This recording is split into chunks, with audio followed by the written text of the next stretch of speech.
Hello friends, it's me Desiree with Clearday. Welcome to today's Chicken Soup for the Soul, where we are talking about life lessons from the cat. Today's title is Peanut the Pioneer. In a cat's eye, all things belong to cats. It's an English proverb. Learning that my wife was pregnant, jubilation. Shopping for the lengthy list of necessities at baby stores, slightly overwhelming. Knowing how those products work, quite the challenge. Honey, not to sound clueless, but I'm completely in the dark about what some of these products do, I told my wife, Joy. Don't worry, we will learn it together, she responded happily. Following our baby shower, I rode out the asphalt on the driveway, carrying in a plethora of boxes of all different sizes with objects that were foreign to me inside. In a matter of minutes, we had a mountain of gifts in our living room. How on earth were we going to figure out how to use all these things? Our cat Peanut was eyeing the gifts with some curiosity. Why not let him test some of these products for our soon-to-arrive bundle of joy? Peanut was an extraordinary feline, and I often wondered if he truly was an invertebrate. He could twist and turn his body in the most peculiar positions that would make even gymnasts and acrobats wince and gasp. If he was any longer, he could be the reigning champ at Twister. The first item we tore into was a big baby Bjorn, which finally learned to pronounce after several failed attempts. This thing is designed to hold the baby in front of the parent's torso so that the parent doesn't have to constantly hold the baby. When it was time for Peanut to showcase this item for us, he came scrambling toward us with no idea what we planned. As I picked him up, I whispered into his ear, "Big guy, you're going to be rewarded with many snacks for helping us out." Trembling a bit with excitement and nerves, I lowered each of his cooperative hind legs into the two openings of the contraption. Once he was in it, he actually looked very tranquil. Joy and I laughed at the sight of Peanut going to an area view of our living room while in the baby Bjorn. After I took a few laps around the coffee table with my fluffy friend, we suddenly heard a loud booming sound coming from him. Indeed, he was purring loudly. Unbelievable. He loves it. This thing really must be cozy for babies and cats.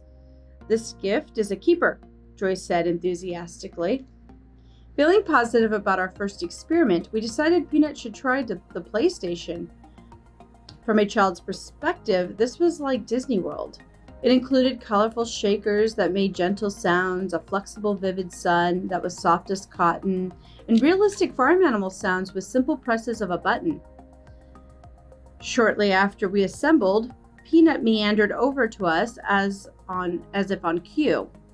He took a seat in the PlayStation and started jabbling at the plastic sun like a boxer, turning it this way and that. Unbelievable. Even Rocky Balboa would be proud of Peanut's moves in here, explained Joy. After the sun was literally down for the count, Peanut swiveled around to his next victim, the shakers. Sniffing each one carefully, he slowly tapped one of the three oddly shaped objects, which produced a highly pitched noise. Unfazed by the sound, he quickly moved over to the other two noisemakers, but seemed bored by them. Without hesitation, he moved to the station that made realistic animal sounds that included a cow, a cat, a dog, and a pig. Since he appeared baffled by what to do, I pressed the cat noise first. His reaction was hilarious. He twisted his head to the side and stared at the speaker intently. I pressed it again with the same result. As I was going to press it a third time, with his eyes focused on Peanut, my finger must have slipped and I pressed the dog, which sounded like a St. Bernard barking.